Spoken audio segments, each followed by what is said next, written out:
It's almost impossible to talk about the new year and starting fresh and not talk about food. The two are so intertwined that everywhere you look this month, you're going to be bombarded with 10 tips for salads that will change your life, or 15 recipes for breakfast soup that are going to make you evacuate gold bars, as if the secret to happiness and success in the new year just depends on finding the perfect meal to serve. And of course, eating well is a great and somewhat easy way you can choose to make small changes in your life that do have a big impact. Like, food might not solve your work issues or your love life or the economy or presidential candidates, but yeah, a great orange, a Tangelo in January might just actually make your goddamn day. And so, while some food fads and headlines might drive us crazy, I think that looking at food and the new year makes a ton of sense.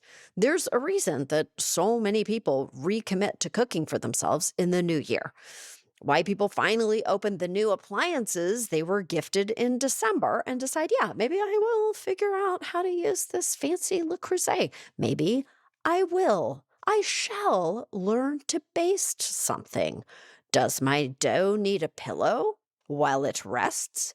It feels good to choose to do something for ourselves. It can lead to community, and it is literally nourishing. I think nourishing to the body and to the soul. When I was growing up, my main idea of baking was eating chocolate cake mix dry with a spoon in my room. Oh, sure. Yes. Okay. But if Gwyneth Paltrow told you she did it, you'd want to do it too. Okay. But then all of a sudden, I remember wanting to learn how to be a good cook. I had a boyfriend whose mom was an excellent cook, and I wanted to be like her. I mean, very, very far away from him, but as good a cook and as easy a cook as she was. She was just effortless.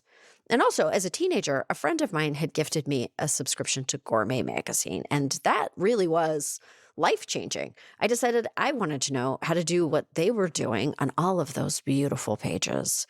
R.I.P. Gourmet magazine. And I think that some 35 years later, I maybe have accomplished that. I'm sure there were many, many pizza bagels along the way, and sometimes I still sometimes mistakenly use parsley instead of cilantro in my cilantro rice, which turned out weird. But mostly, I'm not hearing too many complaints.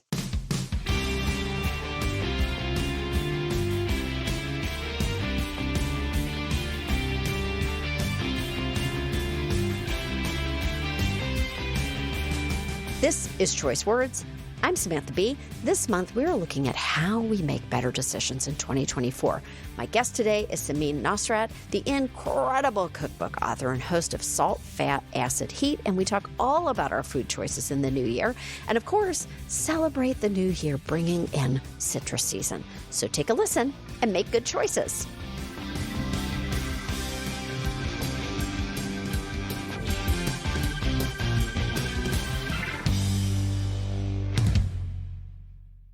Hi. Hi. How are you? Oh, I'm so well. I have to tell you something. I am such a big fan of yours. Oh, thank you. Oh, I was actually I was just telling everybody that I was rereading your cookbook. I collect cookbooks and I read them. Awesome. And I love them. And yours is so special. It's Thank you. very Thank special. you. Such a good read, which I love. Thank you. Thank you.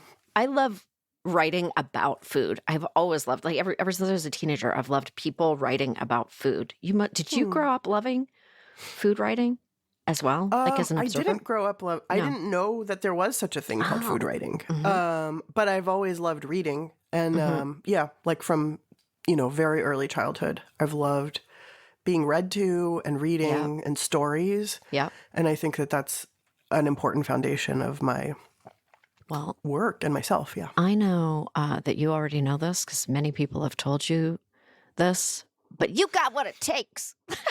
It's like, do you know what I mean? Just some people are just so goddamn good at it. And Oh, anyways, thank you. I mean, it's so nice of you to say that, and it's a very funny moment because I'm trying to finish the draft of my next book right now, and it has been so hard. And I think the biggest difficulty has been my own brain Right. of just, I'm like, why am I even doing this? Why do people, nobody even wants to hear this? You know, there's a lot of that. And like, do people need another like chicken schnitzel recipe? They don't. They Like, do. No, they and- do. I do. I'll take it. I'm ready to receive. And also because with the first book, I was on such a mission for, you know, almost 20 years. I knew I wanted to tell that specific story. And then now I don't have that sort of like 20 years of fuel fueling me. So it's a little bit different, but Different experience. But I mean, your voice is so true and clear. And like, it just, it rings my bell, I think is what I'm saying. And so I'm glad you're here. I did definitely promise my producers that I wouldn't just spend one full hour asking you what you ate this week. We'll see if I keep that promise. Yeah. Okay. I'm trying to think if there was anything particularly good. Boy. Okay. But in essence, this show is all about choice. So we are going to talk about choices that we've come to, big choices that we've made, little choices, you know. Are you good at making choices? Are you like good at a good decision maker? What's your process like? I'm both really good and really bad. Okay. So I think it just depends on the circumstances. I am an overthinker and an over researcher. Oh. So I can really go down a rabbit hole of weighing all the options.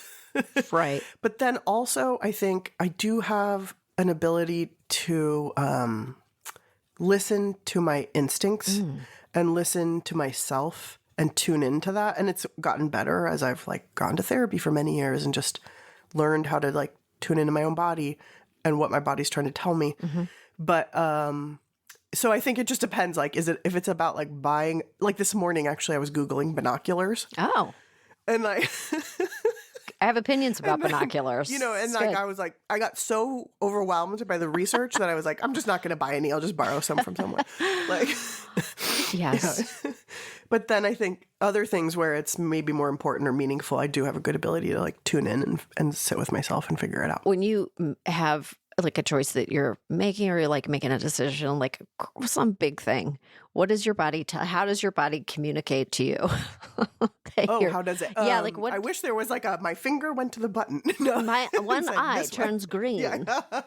Yeah, no, it's been a really long, painful, and mostly boring process of many years of therapy. And I have the best therapist. He's so good to me and for me. And he really has, against my wishes, insisted over and over that I learn to tune into my own body. And I'm like, but can't you just give me a list of stuff to do? You know, like Just that'd be a need a lot checklist. easier, more efficient. Yeah, totally.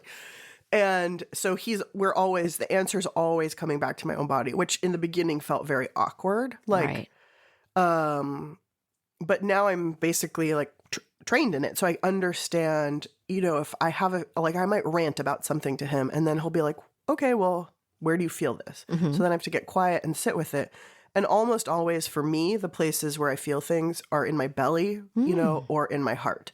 So if I'm feeling really lonely, I'll almost feel like a tightness in my chest. Or if I feel like a sadness or anger that derives from loneliness, that often is in my chest. And also if I feel good and seen and loved, that's in my chest. And then in my belly is where like I feel anxiety or unsettledness, you know, stuff like that. Where do you feel excitement? I can tell you where I feel that. I feel it in the weirdest spot. So I have to like, Ooh, tell me. do you know what I mean? Like enthusiasm. I always feel it in my hips. I feel like there's like I someone love has that. poured Perrier into my hips. Oh, They're that's just like, so good. they're just like effervescent. I'm like, what's happening? That's so good. I think that makes sense though. I've been really tuned out to like my pelvis and my hips almost my whole life. And so only in this last year have I started even feeling anything there. Okay. But I kind of makes sense that I think you would feel excitement there. like Totally. like a free song, like a nice, like I love that. like a Topo Chico poured into my jeans. Ew. It's disgusting.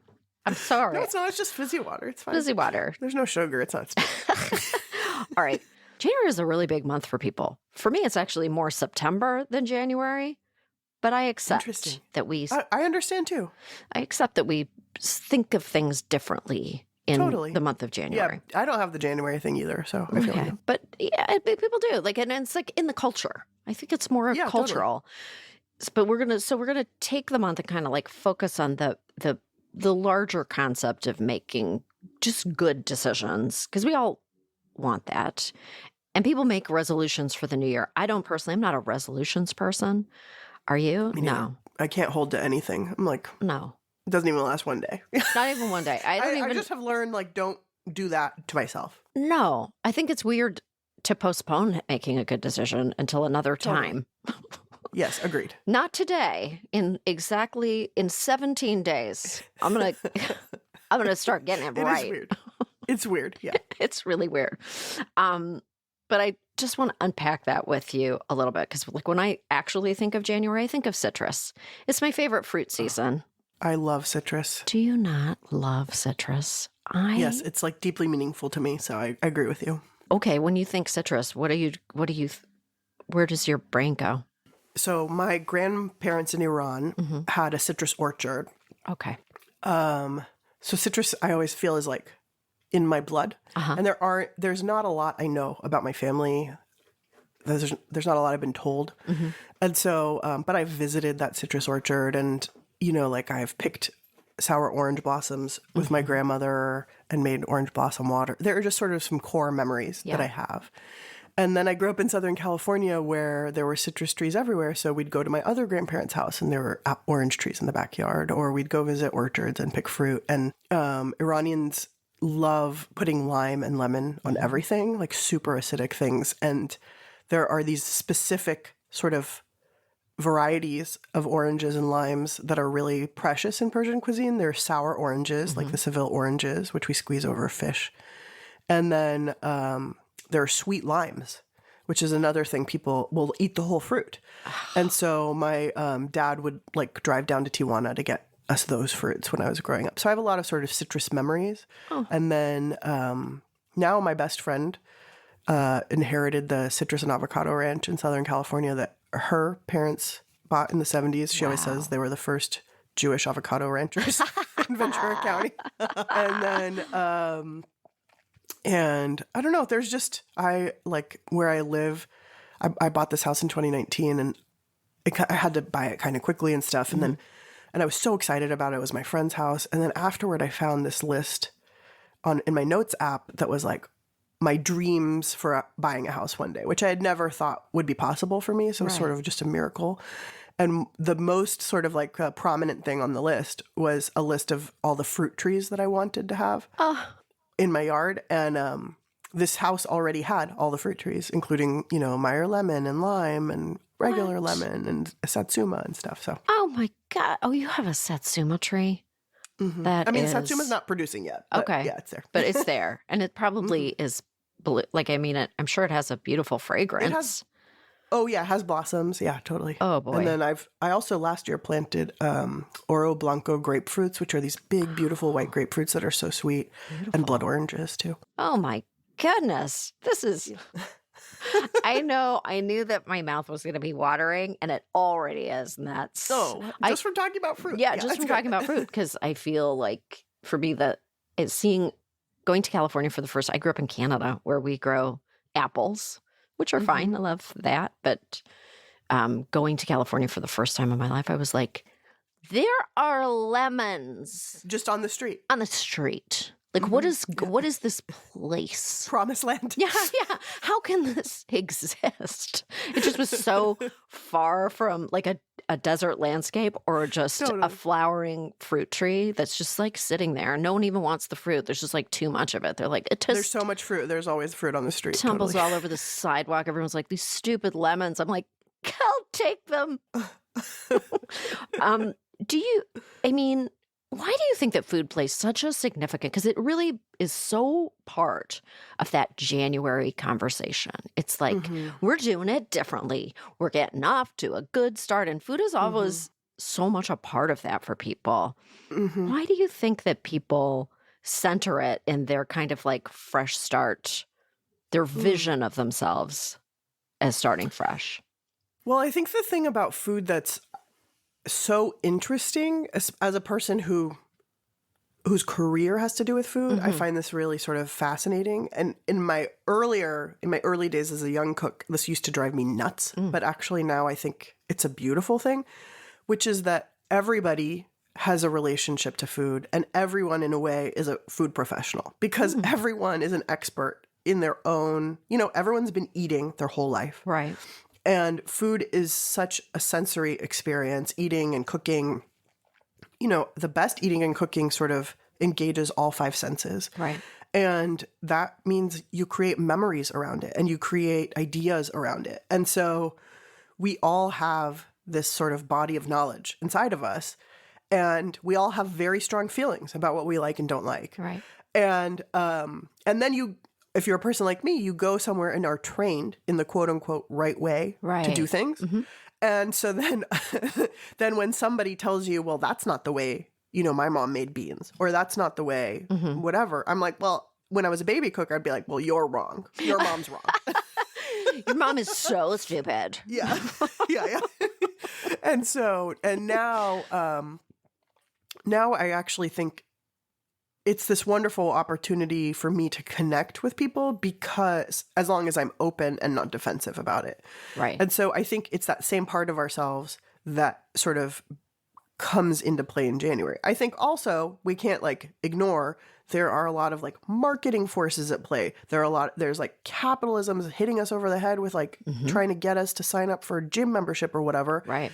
So when you're getting all sorts of messages from the outside, I think in a way, our most tender and vulnerable place is where we eat and what we eat and our relationship to food. And that can be used for openness and big-heartedness, or it can be used to make us feel small. Right. And I think in a lot of ways, the capitalist machine does the latter. But yes, the capitalist machine is so happy to tell us that we are big piles of garbage. Yeah, that there's all something times. wrong with you and you need to buy this thing and this thing will fix it. We liked you during the holiday shopping season, but now you're just trash. You better fix what's wrong. Yeah, and I also think that same part of us that has the relationship to food and memory is really highly activated during the holidays, because that's when you see your family and eat these things and have these traditions you've been doing your whole life. And so, and then it's kind of this prime moment when you're fully vulnerable and you're kind of tired from all the eating or something. And then they come in and get ya. Yeah. Big citrus coming to get ya. I mean, if it was just big citrus, I'd be fine totally with that. Want to listen to the rest of this episode? Head over to your favorite podcast player to hear the entire show. I highly recommend it.